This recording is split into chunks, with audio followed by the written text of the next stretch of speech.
This is engineer MD Nazmul Huda and you are watching Nazmul the travel man. আজ আমি explore করব বালিয়াটি জমিদার বাড়ি। এটি মানিকগঞ্জের সাটুরিয়ায় অবস্থিত।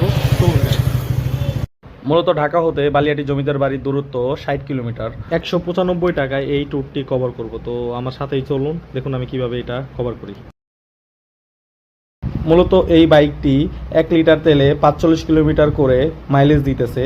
বালিয়াটি জমিদার বাড়ির দূরত্ব ঢাকা হতে 60 কিলোমিটার, তো যাওয়া আসা 120 কিলোমিটার, 45 কিলোমিটার করে মাইলেজ দিতেছে যেহেতু, তো 300 টাকার বেশি তেল লাগার কথা না। তো আমি 300 টাকার তেল ভরছি, দেখি এই পুরো যাতায়াত কভার করতে পারি কিনা। তো 300 টাকা যেহেতু তেল ভরছি, তো এক্ষেত্রে দুইজন যেহেতু রাইড দিতেছি, তো অর্ধি করে ডিভাইডেড করে দিলে 150 টাকা করে একজন পার পার্সন পড়তেছে।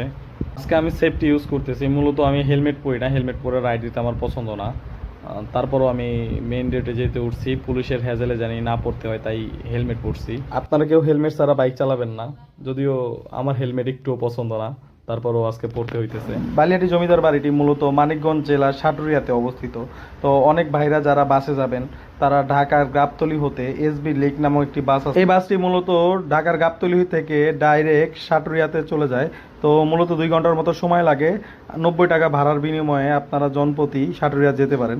তো সাটুরিয়া নামার পরে বাস থেকে মাত্র 10 টাকায় ইজি বাইক বা সিএনজিতে করে যেতে পারবেন বালিয়াটি জমিদার বাড়ি। যারা বাসে যাবেন তাদের মূলত 220 টাকায় এই ট্যুরটি কমপ্লিট করতে পারবেন, কারণ গাবতলী থেকে এসবি লিঙ্কের ভাড়া হইতেছে সাটুরিয়া পর্যন্ত 90 টাকা, আর ওইখান থেকে মানে সাটুরিয়া থেকে বালিয়াটি জমিদার বাড়ি মূলত ইজি বাইকে 10 টাকা করে নিবে। তো টোটাল পড়তেছে 100 টাকা।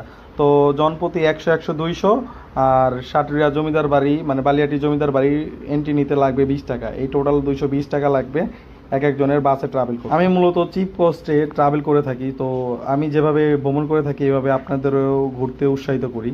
ঘুরবেন ভাই, প্রচুর ঘুরবেন। ঘুরলে দেশ সম্পর্কে জানতে পারবেন, জাতি সম্পর্কে জানতে পারবেন, মনও ভালো থাকবে। তো সময় এখন ঘোরার, তো প্রচুর ঘুরবেন। এখন আমি যেই রোড দিয়ে বাইক চালাইতেছি এটা হইতেছে ঢাকা আরিচা মহাসড়ক। এই রোডের বাস ড্রাইভারগুলো অতি বেপরোয়াভাবে গাড়ি চালায়।